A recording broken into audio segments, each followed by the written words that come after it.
Saudara-saudara, hari ini kami akan melaporkan beberapa hal terkait dengan kinerja gugus tugas percepatan penanganan COVID-19 di bidang kesehatan tentunya, yang mengkoordinasikan seluruh kapasitas yang dimiliki oleh bangsa ini, baik tingkat pusat sampai ke daerah-daerah, agar percepatan penanganan COVID-19 ini bisa terarah dan fokus dalam rangka membendung penyebaran COVID-19.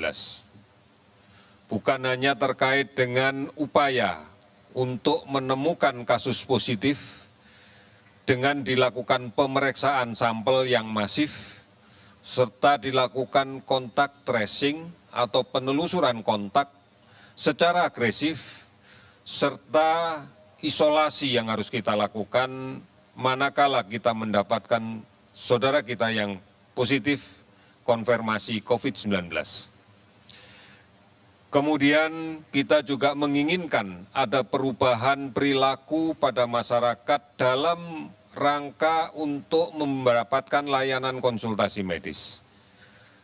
Telah ada teknologi yang bisa kita gunakan bersama, sehingga kita bisa melaksanakan konsultasi medis dengan cepat, tidak kita tunda-tunda, tanpa harus langsung melaksanakan kunjungan ke rumah sakit. Sudah barang tentu ini akan lebih menguntungkan karena juga akan mengurangi kemungkinan terjadinya resiko tertular penyakit pada saat kita dalam perjalanan menuju rumah sakit atau pada saat menunggu saat konsultasi medis di rumah sakit. Silakan menggunakan layanan telemedicine yang telah tersedia di banyak tempat. Kemudian pemerintah menyadari bersama bahwa upaya untuk menghentikan COVID-19, pandemi COVID-19 ini harus berbasis pada komunitas. Oleh karena itu, komunikasi dengan semua pihak harus kita laksanakan dengan efektif untuk suatu pemahaman yang sama, detail, dan mampu dilaksanakan oleh masyarakat, baik serta transparan. Ini menjadi penting. Sebagai contoh, kebijakan pembatasan sosial berskala besar hendaknya dimaknai oleh semua masyarakat melalui tokoh-tokoh panutan yang ada di masyarakat, baik tokoh agama, tokoh adat, dan sebagainya, agar betul-betul dipahami oleh masyarakat sebagai upaya untuk memutuskan rantai penularannya. Ini yang menjadi penting. Sehingga PSBB adalah kebutuhan semua masyarakat. Bukan hanya kebutuhan pemerintah yang kemudian harus dikontrol dengan ketat dan bahkan mungkin diancam dengan sanksi oleh aparat hukum, aparat negara hanya untuk menjalankan PSBB ini. Tetapi menjadi kesadaran yang tumbuh di dalam masyarakat sendiri, yang berdisiplin dengan suatu keyakinan yang kuat untuk menghadapi pandemi COVID-19 ini. Ini yang menjadi penting. Disadari bahwa dampak dari upaya untuk memutuskan rantai penularan ini tentunya akan memberikan dampak yang tidak baik atau dampak yang negatif bagi beberapa saudara-saudara kita. Di antaranya ada yang kemudian terpaksa harus kehilangan pekerjaan, terpaksa harus kemudian tidak bisa mendapatkan penghasilan yang biasanya rutin didapatkan tiap hari. Oleh karena itu pemerintah akan memberikan jaminan, bukan hanya masalah stimulus ekonomi tetapi juga jaminan logistik yang lancar, baik dari pusat sampai ke daerah, sampai ke gudang-gudang, sampai ke masyarakat pada pengguna akhirnya. Dan kemudian stimulus ekonomi pun juga fokus untuk memutuskan rantai penularan dan tepat sasaran. Inilah bagian dari upaya kita secara keseluruhan. Karena peran masyarakat sangat besar di dalam kaitan ini. Diperlukan toleransi yang luar biasa, diperlukan gotong royong yang terus-menerus dan tidak terputus, agar semuanya bisa kita laksanakan dengan baik. Pemerintah bekerja keras untuk memastikan bahwa respon ini bisa berjalan dengan lebih cepat lagi. Bisa kita selesaikan lebih cepat lagi.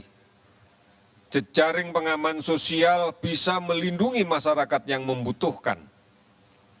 Oleh karena itu, kita harus mematuhi ini dan merasakan ini sebagai kepentingan kita. Tokoh-tokoh panutan masyarakat menjadi kunci di dalam kaitan merubah perilaku ini. Tokoh masyarakat, panutan di masyarakat itu dalam struktur yang terkecil adalah kepala keluarga. Oleh karena itu, peran kepala keluarga untuk mendisiplinkan dan merubah perilaku sehat bagi anggota keluarganya adalah dasar dari segala-galanya. Ini yang menjadi penting untuk kita sadari. Saudara-saudara, apa yang harus dilakukan di dalam kaitan mencegah COVID-19 ini adalah sesuatu yang sangat-sangat mungkin bisa kita kerjakan. Kita pasti bisa mengerjakan. Karena diantaranya adalah membiasakan diri untuk mencuci tangan dengan menggunakan sabun dan air yang mengalir. Ini penting, karena ini yang menjadi kunci untuk membunuh, merusak, dan mematikan virus yang mencemari tangan kita. Karena inilah cara yang paling banyak terjadi penularan akibat hantaran tidak langsung. Mungkin kita bisa melindungi diri dengan menggunakan masker untuk mencegah droplet langsung. Tetapi cemaran pada benda di sekitar kita yang kemudian tidak sadar kita pegang dan kemudian kita gunakan tangan yang tercemar ini untuk memanipulasi mulut, hidung, mata, maka penularan itu akan menjadi sangat efektif. Beberapa pengamatan mengatakan bahwa seseorang yang membawa virus, seseorang yang di dalam tubuhnya terdapat virus dan tidak menggunakan masker, maka orang di sekitarnya memiliki peluang tertular bisa sampai 75%. Karena percikan ludah dia, droplet dia akan mengenai semua benda. Namun manakala dia menggunakan masker, maka bisa ditekan sampai dengan 5%. Inilah gunanya kenapa mencuci tangan menjadi penting. Karena kita tidak pernah tahu siapa yang terkena. Droplet secara langsung bisa kita hindari memang dengan menjaga jarak aman pada jarak 1-2 meter. Ini bisa kita gunakan untuk melindungi itu. Tetapi sekali lagi bahwa bukan ini satu-satunya untuk melindungi, manakala kemudian physical distancing tidak diikuti dengan mencuci tangan, tidak diikuti dengan menggunakan masker. Oleh karena itu pastikan, berada di luar rumah kita tidak bisa mengendalikan apapun. Oleh karena itu gunakan masker. Gunakan masker saat keluar dari rumah. Batasi waktunya jika memang terpaksa harus keluar rumah. Hindari kerumunan orang yang cukup banyak. Hindari berdesak-desakan di kendaraan umum yang penuh sesak. Setelah sampai di rumah secepatnya, apabila urusan sudah selesai, sampai rumah lepas masker.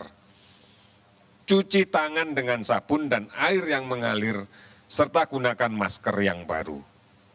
Oleh karena itu saudara-saudara, tetap tinggal di rumah adalah jawaban yang paling benar, yang paling baik. Karena kita tidak pernah tahu siapa yang membawa virus di luar. Tidak bepergian, itu adalah langkah yang bijak. Jangan mudik, ini pilihan kalau kita tidak ingin sakit. Pilihan kalau tidak ingin menyebarkan penyakit. Jangan mudik. Kita harus berprihatin menghadapi ini untuk sesaat, agar kita bisa menyelesaikan permasalahan ini dan kehidupan semuanya bisa berjalan kembali. Tidak mudik, tidak bepergian, tetap tinggal di rumah. Ini yang harus kita lakukan. Karena kita harus melindungi siapapun. terutama saudara-saudara kita yang sudah berusia lanjut, saudara-saudara kita yang berpenyakit kronis, karena ini menjadi ancaman untuk kita semua. Saudara-saudara, ikuti terus perkembangan informasi yang benar tentang COVID-19 ini. Sudah cukup banyak saluran yang bisa kita ikuti. Cukup banyak berita yang bisa kita ikuti yang membawa ke arah informasi yang benar dan bisa dipertanggungjawabkan. Ikuti siaran televisi Republik Indonesia, ikuti siaran radio Republik Indonesia, ikuti siaran televisi dan radio swasta yang lainnya. Ini adalah cara yang benar untuk mengikuti pemberitaan ini. Saudara-saudara, sampai dengan hari ini, pada pukul 12.00 WIB sebagai cut-off dari penghimpunan data, maka kita sudah bisa mendapatkan beberapa data, diantaranya bahwa pemeriksaan spesimen yang dilakukan dengan real-time PCR sudah mencapai 134.151 spesimen dari 96.717 orang. Dari hasil pemeriksaan tersebut, kita dapatkan kasus konfirmasi positif bertambah 338 menjadi 12.776. Sementara dari konfirmasi kasus positif yang kita rawat ada 64 yang sudah sembuh, sehingga totalnya menjadi 2.381 orang. Ada 35 yang meninggal dari kasus konfirmasi positif, sehingga totalnya menjadi 930 orang. ODP akumulatif 243.455, 200.000 lebih sudah selesai dipantau dan dinyatakan sehat. PDP 28.508 orang, ini masih akan menunggu pemeriksaan PCR dan sebagian sudah selesai diawasi secara khusus sehingga kemudian sudah dikeluarkan dari daftar PDP. 354 kabupaten kota terdampak di 34 provinsi. Sebaran pasien sembuh terbanyak adalah DKI Jakarta, Sulawesi Selatan, Jawa Timur, Bali, Jawa Barat dengan total keseluruhan 2.381 pasien. Oleh karena itu, gambaran-gambaran ini masih menggambarkan bahwa penularan COVID-19 masih terjadi. Gambaran di atas memberikan gambaran bahwa penularan masih terjadi. Oleh karena itu, kita tidak dihadapkan pada pilihan yang lain selain memutuskannya. Selain memutuskan penularan ini. Oleh karena itu kita harus berperan semuanya. Mari tetap berada di rumah.